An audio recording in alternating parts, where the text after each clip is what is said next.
Hey, thanks for tuning in. Today I want to talk to you. I want to discuss with you fat loss, muscle gain phases. How long should we stay in specific phases? And I think this is a very pertinent topic to discuss in light of stress management. What I mean by stress management, the body sees any variation in calorie intake, energy intake as stress. If you're trying to lose weight, even though you're overweight and you're trying to lose weight and you'll become healthier, your body still sees it as a stress despite you getting healthier. Now, stress can be healthy stress or an unhealthy stress. It depends on the magnitude of the stress and how long you let it go on for. If you're trying to gain muscle, your body sees it as a stress because there's excess energy coming in, and your body really has to change the internal hormonal environment in order to adapt to some of these changes, and that's really what stress is. Again, it's a good stress. Training is a good stress. It's a good acute physical and psychological stress that allows your body, when done correctly, to adapt to that stress, become stronger, more resilient, more energetic. When your body likes to be stable and in equilibrium, it's called homeostasis. The process of hormesis is when you apply a manageable stress to the body and allow it to adapt. However, if you let the stress go on for too long, you're going to suffer some negative downstream consequences. There's that saying, there's always too much of a good thing. Weight loss is one of those good things. When going on for too long, it could be damaging and you'll suffer some negative consequences such as low health, low energy, low libido, low performance, a higher risk of injury. If you get injured, it's going to take longer for you to recover, a lower depressed immune system. And the same goes for weight gain. Like if you go on for weight gain for too long, at a certain point, you're going to stop gaining muscle and the body will start to gain a little bit more fat in relations to that muscle growth. So every once in a while, it's great to maintain and hit homeostasis to give your body a chance to adapt and reach equilibrium and homeostasis again. Now, how long you stay in particular phases really depends. And since many of us are trying to lose weight, I think this is probably more pertinent for those who are trying to lose weight, since you can gain almost an infinite amount of weight, which is why you see people who are 600, 700, 800 pounds. However, there's a greater risk of negative performances and consequences when you're trying to lose weight for too long. And I'm sure some of you have experienced this. Maybe you have a nagging injury from a muscle, you pulled something and it's taken a long time to recover. Maybe you're not sleeping well. Maybe your hormones are all out of control. Maybe you have poor blood sugar control because of nutrition, and all those things play into the stress management phase of nutrition. How long you stay in a particular fat loss phase depends on how much weight you have to lose.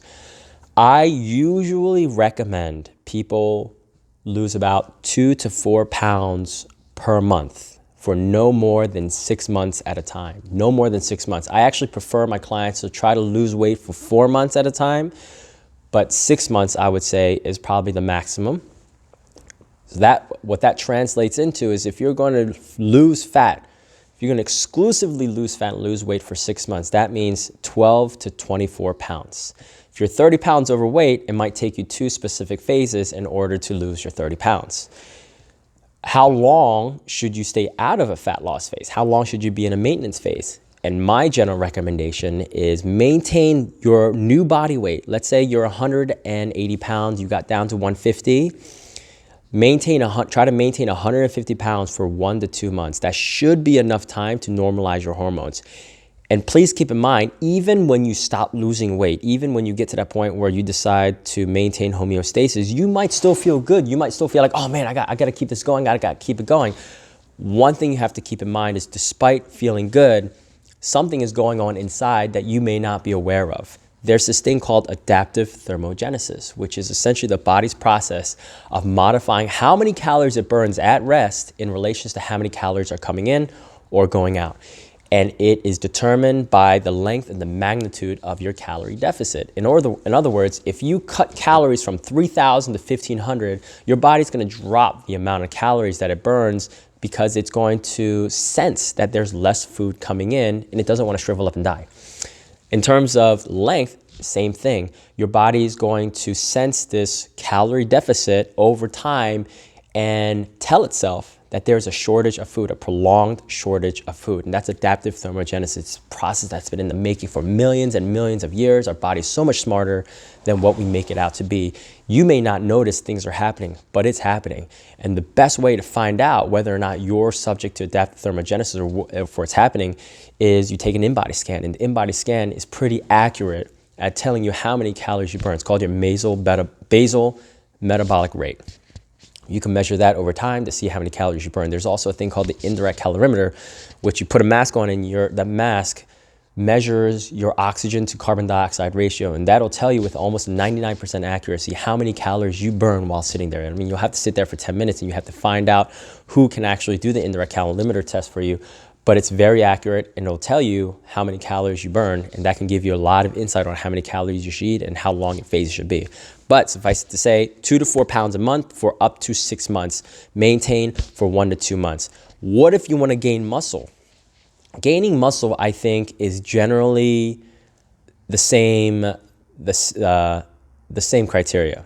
2 to 4 pounds, actually probably even less, because the thing with the anabolic process is your body can store fat very, very easily. The way that fat is found in nature, the fat's found in avocado, butter, and cheese is the same way that the body's going to store that fat. There's hardly anything involved in getting that fat from the food to the fat in your fat tissue, which means that it's much easier for your body to gain fat. And in fact, you can drink a whole bottle of olive oil, which is like 10,000 calories, and you won't be full. I know it sounds disgusting, but you won't be full drinking 10,000 calories through olive oil. And that's because the way the body processes fat and the fat's effect on satiety is very different versus carbohydrates and protein.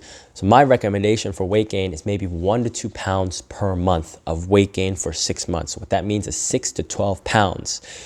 When you go at things at this rate, not only are you helping your body adapt to the stress as you go, you're going to have they're going to have a less severe drop in calories or increase in calories, so you can control adaptive thermogenesis a little bit better. And most importantly, you're going to see sustainable results, maximum results. The faster you make a change, the more likely you are to lose muscle in a fat loss phase despite working out. The faster you make a change when it comes to muscle gain, the more likely you are to gain a higher percentage of fat. Because it takes time for your body to build muscle and it takes time for your body to lose pure fat. But by taking it slow and steady, you give their body a chance.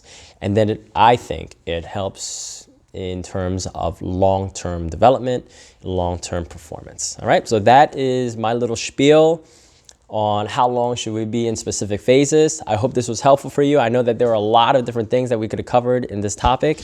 I'm sure we'll cover it eventually. But for now, I hope you got some value out of this. If you have any questions, please shoot me a message either on Facebook, on my cell phone, or on my email, david@strongbylee.com. Until then, take care.